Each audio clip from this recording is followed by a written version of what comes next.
अस्सलाम वालेकुम वरहमतुल्लाहि वबरकातुहू। प्यारे बच्चों, कैसे हैं आप सब? उम्मीद है कि आप सब ठीक होंगे। आप लोगों को आज ये वर्कशीट दी गई है, तो आज हम इस वर्कशीट पे काम करेंगे। पढ़िए और लिखिए। हम इसको पढ़ेंगे भी और लिखेंगे भी।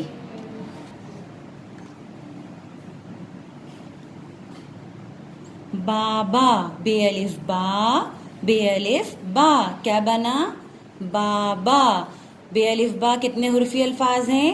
बे को हमने अलिफ के साथ जोड़ा, कितने हुरूफ बने? 2 हुर्फी अल्फाज।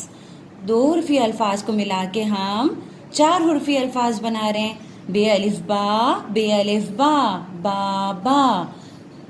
सारे बच्चे नीचे लिखें, बा बा। बे अलिफ बा, जीम अलिफ जा, बाजा। चे अलिफ चा, चे अलिफ चा, चाचा। सीन अलिफ सा, रे अलिफ रा, सा। अब आप लोगों ने इसकी लिखाई मुकम्मल करनी है। अब हम नीचे लिखेंगे, काफ अलिफ का, टे अलिफ टा, काटा।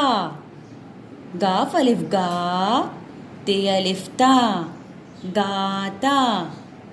लाम अलिफ ला, लाम अलिफ ला, लाला।